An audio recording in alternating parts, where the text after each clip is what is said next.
जय श्री लक्ष्मी नारायण।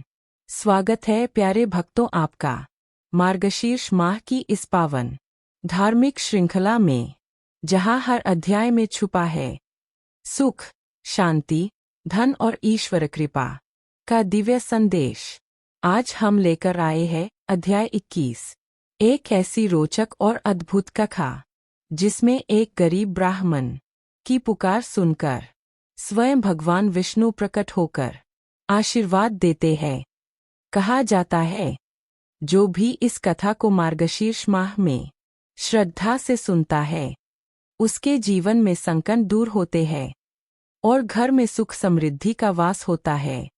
तो आइए आरंभ करते हैं आज की यह प्रेरणादायक कथा। बहुत समय पहले एक छोटे से गांव में हरिदास नाम का एक गरीब ब्राह्मण रहता था। वह अत्यंत धार्मिक, शांत और ईश्वर का सच्चा भक्त था। लेकिन धीरे धीरे उसके घर की स्थिति इतनी खराब हो गई कि भोजन तक का अभाव हो गया। फिर भी हरिदास कभी शिकायत नहीं करता। वह रोज सुबह उठकर मंदिर जाता, भगवान विष्णु के सामने दीपक जलाता और कहता, प्रभु मुझे दौलत नहीं चाहिए, बस अपने भजन का बल दीजिए। एक दिन मार्गशीर्ष माह का आखिरी सप्ताह चल रहा था। भारी वर्षा हो रही थी।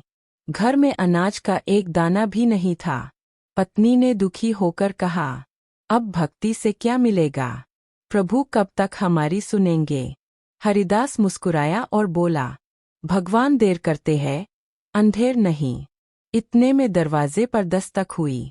एक साधु भीगे कपड़ों में खड़ा था। ब्राह्मण ने बिना सोचे साधु को घर में बैठाया।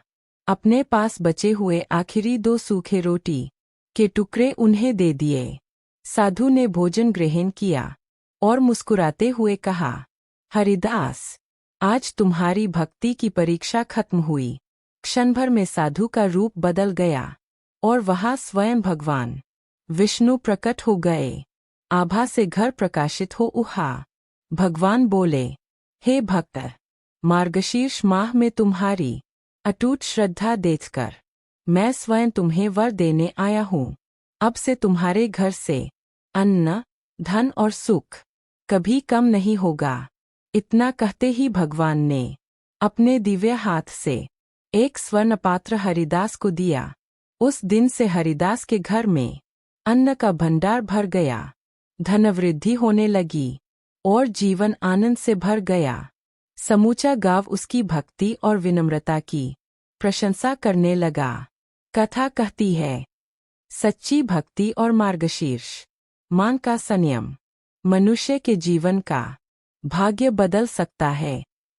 कथा का फल, जो भी इस पावन कथा को सुनता है, उसके घर में सुख शांति आती है, धन समृद्धि बढ़ती है, संकट दूर होते हैं, लक्ष्मी नारायण की कृपा बनी रहती है।